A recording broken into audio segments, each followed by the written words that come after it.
when you're digging into your family history, it's easy to get caught up in the names and the dates. Yeah, yeah, It's absolutely. like, okay, John Smith, born 1850, died 1920, but It's just the skeleton, yeah, right? it's like, who were they? Right. What did they do? You want to flesh it out. You want to make them a real person. Exactly.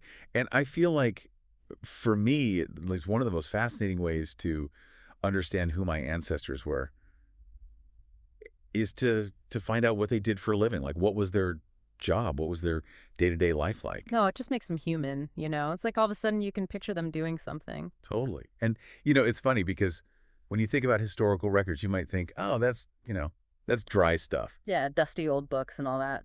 But actually, some of these documents are like little gold mines of information about our ancestors' occupation. Oh, without a doubt. And that's what we're going to dive into today. Right. Yeah. Yeah. In this deep dive, we're going to look at some really practical starting points for tracing your ancestors' occupations Yeah. and hopefully uncover some amazing stories along the way.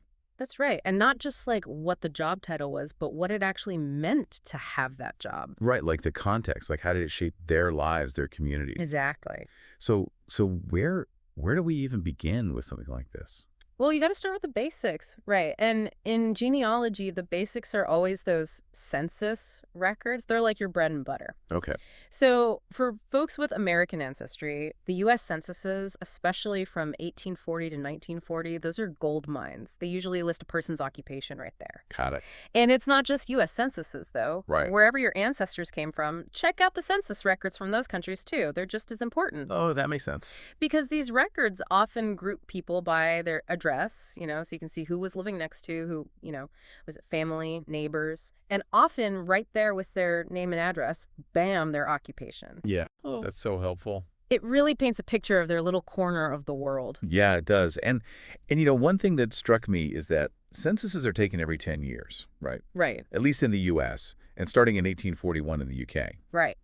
So you can actually trace how someone's occupation changed over time. Oh, absolutely. You can see career progressions. Maybe they started as a laborer and worked their way up to owning their own shop. Wow. Or maybe there are economic downturns, or they decided to switch careers completely. Oh, so like if you see someone go from being a skilled craftsman, Yeah. to like a laborer, it might tell you something about what was happening in their life at that time. Exactly. Oh, wow. It's like their own personal economic history unfolding across these censuses. It's amazing what you can glean from that. It really is. So we've got these broad strokes from the census, but then what if we want to get even more specific about someone's trade or craft? Oh, then you got to delve into apprentice records. Okay. Those are amazing. What are those? They can tell you exactly what someone was learning or teaching, and they distinguish between masters and apprentices. We found a record from 1759 of a guy apprenticing to be a coach painter. Coach painter. Can you imagine that? That is so specific. Right. It just takes you back. And it makes you think about all the things that went into that, right? The craftsmanship, the artistry. Yeah. What kind of paint? How did they get the paint? Exactly. It's not just the job title, it's a whole world. Right, right. So these records are just for trades and crafts then? No, no, no. They cover a huge range of occupations. You find stuff about civil service, farming, agriculture, even guilds and trade associations. Oh, okay. Yeah. So if I think my ancestor was I don't know, a blacksmith or a weaver or something, I could potentially find information about them in those records. Oh, absolutely. And it might tell you which guild they belong to, their level of skill, all sorts of cool details. That's fascinating. So let's jump ahead a bit in time. What about military records? Like those, I know those can be helpful for general genealogical research. Oh, they're amazing, especially the World War I draft registration cards. Okay. So those cards obviously were for registering for the draft, but they have so much more information than just names and dates. What else is on there? Well, they almost always include the person's occupation at the time. Plus, you get a physical description, which is kind of fun. Cool. And one thing I always tell people is that even if the online transcript of the card doesn't list the occupation, try to find the actual image of the card. Oh, yeah, yeah. Because a lot of times that information is there on the original, just maybe not in the transcription. Okay, good tip. Plus, you get to see their signature, which is always a nice little personal touch. Oh, yeah. Like a little connection across time. Exactly. It's like holding a piece of them. That's awesome. Yeah. Now, as our ancestors got a bit older, are there any records that are created later in their lives that might mention their occupations? Well, obituaries, those are often great Okay. because they're trying to paint a picture of the person's life, right? So they'll often include details about their career, what they did for a living. Okay. And it's often more descriptive, like it might say, he was a beloved blacksmith who served the community for 40 years, something like that. Oh, wow. Gives you more color. It gives you more of the story. Exactly. And then what about those records that are created after someone has passed away, like wills and probate records? Ah, yes, those can be very helpful too. Okay. So probate records are basically the court records that are generated when someone dies and they have to divide up their estate. Right. And because they want to clearly identify the person and all their affairs, they'll often list their occupation along with the names of family members and dates of death. Oh, okay. So it's not just about the money and the property. No, no, it's about establishing their identity, who this person was. Okay. And their occupation was a key part of that. That makes sense. So we've got census records, we've got apprentice records, we've got military records, obituaries, wills, probate. Mhm. Are there any kind of less formal records that might mention occupation? Oh, absolutely. You got to check out city directories. Those are fun. Okay, city directories. Yeah, they're like old-timey phone books, basically. Yeah. They list residents and businesses in a specific area. Oh, okay. And sometimes you can actually find an advertisement for your ancestor's business in there. Wait, seriously? Yeah, like imagine finding a listing for your great-great-grandfather's shoe shop or Oh, something. that's so cool. Isn't that It's like great? you could almost picture the shop, like what it looked like, where it was. Exactly. It brings it to life. Yeah. And speaking of bringing things to life, what about historical newspapers? Like those seem like they could be a really great source of information about everyday life. Oh, they're incredible. I think sometimes people assume their ancestors weren't, famous enough to be in the newspapers, but local newspapers especially, they covered all kinds of everyday events and social happenings. Oh, really? Yeah, and you might find mentions of your ancestors in there, maybe in connection with their work or their business dealings or even just their involvement in the community.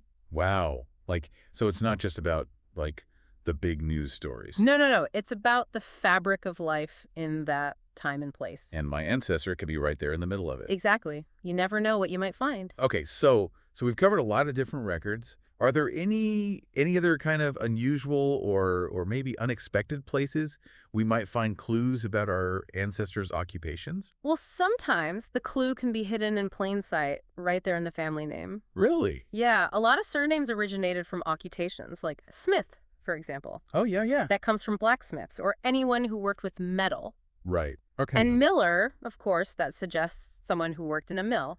Okay, so like if my last name is Baker, maybe my ancestor was a baker. It's possible, but you got to be careful with this. Okay. It's a good starting point, but you always have to verify it with actual historical records. Okay, good to know. So it's like a clue, but not necessarily the whole story. Exactly. Think of it as a hypothesis to be tested. I like that. Hmm. Are there any other like really tangible, like physical places where we might find a mention of someone's occupation? Well, sometimes it's on their tombstone. Oh, really? Yeah, not always, but sometimes, especially if they were really prominent in their field or if they belong to a certain organization like a trade union, they might have their occupation engraved on their tombstone. Oh, that's interesting. Like it was a defining part of who they were. Exactly. A legacy they wanted to leave behind. Yeah. Now, one of our sources focused specifically on UK records, and they mentioned a couple of sources that we haven't touched on yet. Parish records and trade directories. Oh, yeah, those are great for UK research. Parish records, particularly baptism and marriage records, they often include occupations. Okay. So you get that extra layer of information about the people involved. Okay.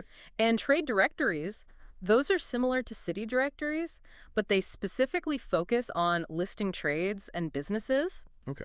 And again, you might find some cool advertisements in there with all sorts of details about your ancestors' work. Wow. So we've covered a lot of ground here, from Yeah. census records to tombstones and everything in between. We have. It's amazing how many different places you can find clues about your ancestors' occupations. It really is. But, I think one of the key takeaways for me is that it's not just about finding the job title. It's about, digging deeper, like we've been talking about. Exactly. Once you have that initial information, you can start exploring more specialized records. Yep. You might find out where they worked, how long they worked there, even details about their salary or what their day-to-day tasks were. Wow, that's amazing. It really brings their working life into focus. Like, Yeah. for example, if you have a doctor or a nurse in your family, the Wellcome Library has some fantastic collections of medical records. Wow. And you might find details about their registration, their qualifications, their career path. Yeah. And for those with engineers in their family tree, there are records going back to the Industrial Revolution that document their roles in all these amazing projects. That's incredible. So once you have that occupation, it's like a gateway to all these other records. Exactly. It opens up a whole new world of research. That's so exciting. It really is. So, for our listeners out there, the takeaway is to start broad, with those big foundational records like census data. Right. And then as you uncover your ancestors' occupations, don't be afraid to get really specific, to delve into those specialized collections. It's where the real magic happens. This has been such a fascinating deep dive. I feel like I've learned so much about how to really understand my ancestors' lives through their occupations. Me too. It's been a great exploration. And it's so clear that there's so much more to family history than just names and dates. These records really do have the power to bring our ancestors' stories to life. Absolutely. And as you continue your own research, I encourage you to think about how your ancestors' occupations shaped not just their own lives, but also the lives of their families and their communities. Yeah. And maybe even your own life today. You might be surprised by the connections you discover across generations. That's a really powerful thought. It really is. It's like this invisible thread that connects us all through time. Well, thank you so much for sharing your expertise with us today. This has been a truly illuminating deep dive. It's been my pleasure. Happy researching, everyone. And to all our listeners out there, keep gigging, keep exploring, and keep those family stories alive. Absolutely. We'll see you next time on The Deep Dive. Bye, everyone.